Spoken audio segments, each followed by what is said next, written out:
set up here. And I am mindful that I am the last speaker on the last panel of the day. So I will go somewhat quickly, and it's a little different not knowing what your colleagues presented before you. So if I have a slide that's identical, please let me know, and then I'll just move on very quickly. Slides ready to go? Okay, there we go. Talk a little from a different perspective. You can take the numbers Les gave you in terms of size and scope, divide them by 10, and then you get us. Tri-State is a member-owned generation and transmission cooperative. We serve 44 members, and I'll go to the map next here. Oops. The map, kind of give you a sense. Those are our members. They're our member owners. We're not for profit. And our job is to provide them their electricity needs and their growth. So we've got quite a big area we cover, a number of states. And as a number of folks have said here, the way we see it at Tri-State is there's really three things that come together. You got the technology, Rich covered that. This stuff isn't easy, although the vendors and a lot of folks will tell you it works great and it's easy to do. A lot of this is new. Policy drives a lot of things, and then it always tends to come down to cost. The toughest thing for us is to go before our members and say, yet another rate increase because we had to do X or Y. So it's something we're always conscious of is what is the cost. One of the things that hasn't been covered much that really hits us at the operating level and utility is there's a lot of folks that want to interconnect to the grid. And in Tri-State's case, we don't have as much volume, but you can see those bigger yellow dots on there.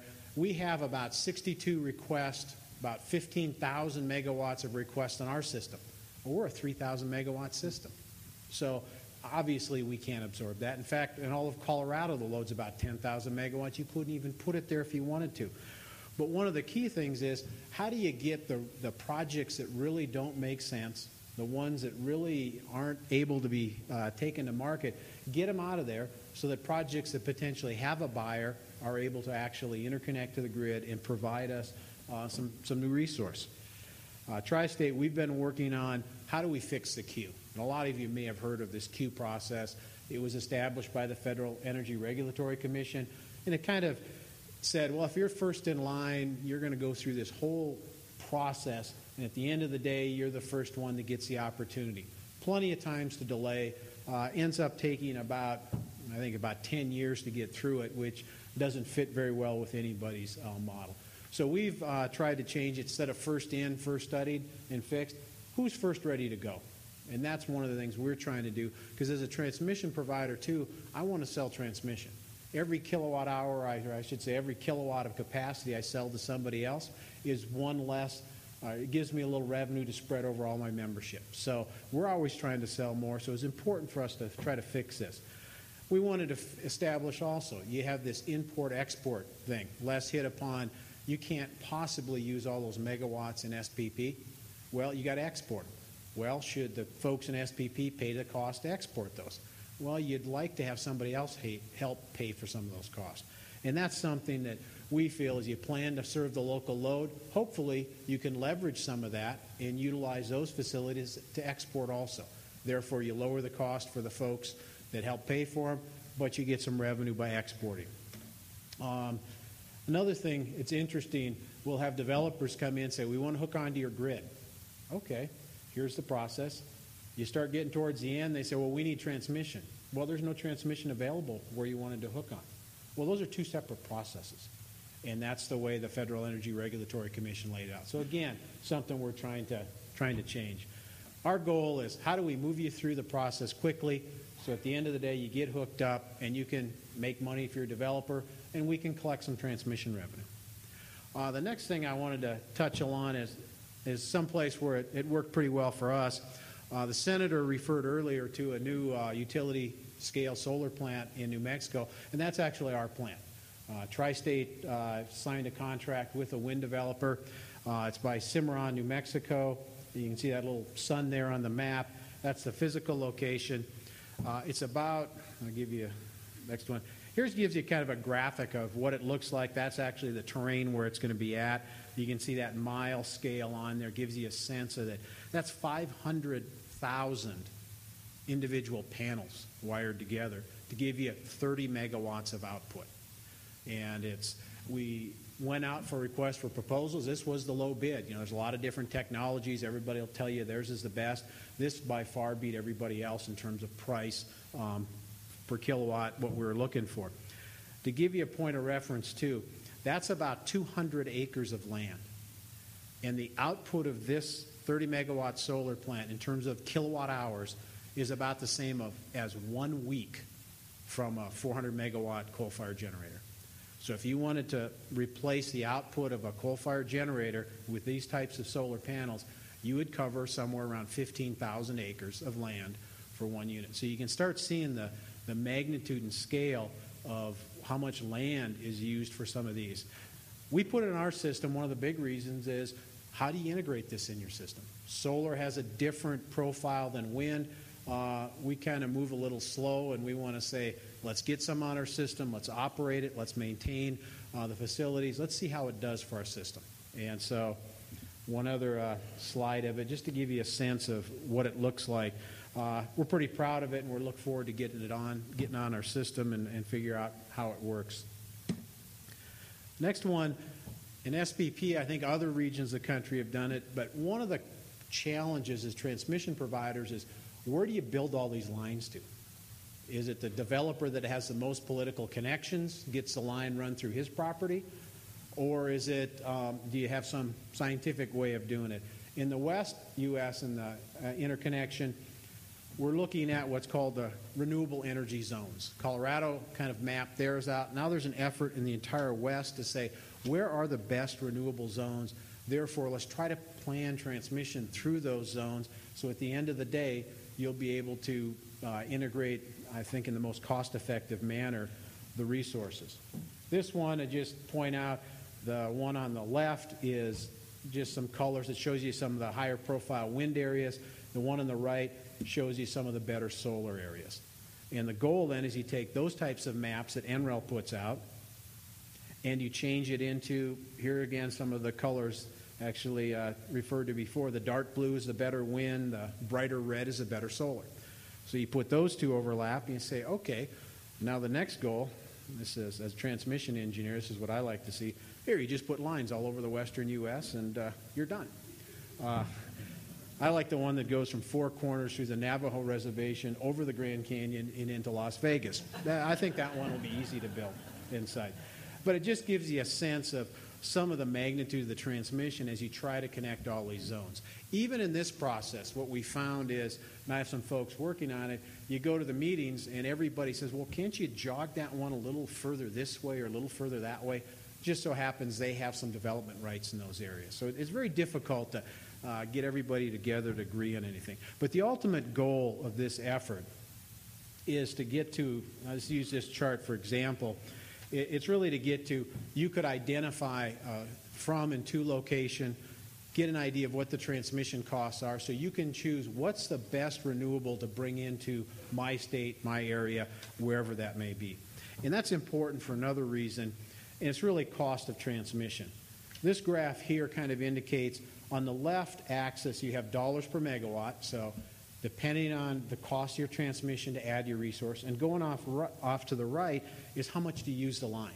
It's kind of like a toll road. If you use the line, if you use a road for one car, they're going to pay an awful lot.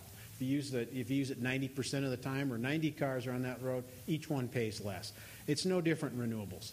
Some folks talk about, we need a renewable-only transmission system. Well, that's a very expensive proposition for consumers. We advocate, why not have a fully loaded system, keep the cost down as much as we can. And another reason to do that, in terms of this chart here, I stole this from PNM. I just love this chart because it really graphically tells you somewhat what's going on. On the left axis, you have the months of the year, so 1 through 12, January through December. On the bottom chart, you have the hours of the day. The blue is where you're getting no generation. The red is where you're getting good generation. I'm trying to look at it's kind of backwards on this chart here. I don't know how it's showing up on that one. But actually, for the summer peak load, there's no generation. Does that show red in the middle of that summer peak load on that one? I can't see it. Does it? Okay. Actually, then the colors are almost reversed. because it actually is backwards on this one. So I'm not sure what happened. But on this one, actually, the red would be no generation. So I'm going to skip that one. I'll see if the next one came out. I don't know why the color's reversed on this one. Okay, now it came in. I guess I had to click it one more. That's the one I was looking for. But it shows you during the middle of the day, you look on the left, I should say during the months of May, June, and July on the left, straight across, and you go to the bottom and you come up in hours 10, 11, 12, around noon, you see blue, which means you're not getting any generation. And this chart has 365 days of the year, 24 hours a day. What was the generation from this particular wind farm? And then you overlay the big circle kind of in the middle. That happens to be the peak, summer peak. Up front, you got some load valleys. But you can see when the wind comes in. And you're going to have to fill in those peak areas when you have no wind. Some other folks talk about wind across a broad region. This gives you, it's actually the aggregation of about 4 wind farms, western Nebraska, southeast Wyoming, northeast Colorado. That blue stripe across the middle is their generation really in the summer months across the middle of the day. So happened in 2005, you didn't get much of any generation. But November and December, they had pretty good generation. So again, it can shift throughout the years, and we have to model as operators, how do we operate on that? What do we put online when this isn't available? One thing in building transmission is important to us is partnerships. And in the West, we've had a lot of those, again, to get to that cost issue. Long lines, difficult to site. We have a lot of history of that.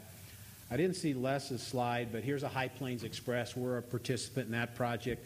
It's kind of I'd call it a framework for lines where you start in Wyoming, you come all the way down through Colorado, New Mexico, and head into Phoenix. You know, ultimately, as marketers go, I think the gentleman earlier talked about his 39-cent per kilowatt hour charge in California. It seems like everybody wants to get to that market. That's where you can really make money. So this is an effort of how do we get wind down into the Phoenix area, over into Arizona, or into California. Next one is one of the, just shows you a conceptual overlay slide. I think NREL produced it, AEP and others. Build this 765 grid. From a technical standpoint, I'm just, somewhat takes my breath away. How do you actually integrate this with the existing system? It's one thing to have a power plant and load centers and balance. It's another thing to have tremendous swings in your generation from no wind to full wind, no sun to full sun, cycling throughout the day. And you have all these consumers that want, 110 volts at that outlet steady all the time without blowing up all their equipment and getting a lot of bills. So to kind of sum it up, my last slides, really I view these as some of the battleground issues you see, and I don't think they're any different than the other speakers talked about. It always seems first, who's going to pay? The local customers paid. A number of folks have said our concern is you hook all this, you build all this transmission to go to California to meet a national RPS standard. Do our members in New Mexico pay for that, or do the folks in California pay for more of that? We can meet our RPS requirements very easy in New Mexico or in Colorado. It's right in our backyard. But to pay to export to California gives us some pause. You have states' rights versus national, regional customer issues.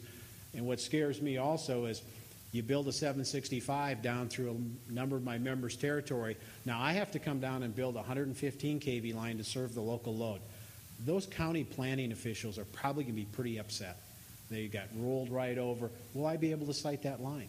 And it's not so much for the folks who are going to directly benefit, but you got to go across a lot of counties that may see no benefit in that particular transmission line I need to build, and they're still focused on those really big towers that were built for this overlay system that I really can't effectively use to serve my members out in more rural areas of the state.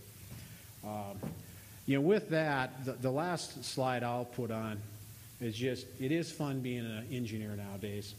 Suddenly us transmission engineers are popular folks. And I'll close with that and have Gigi come up.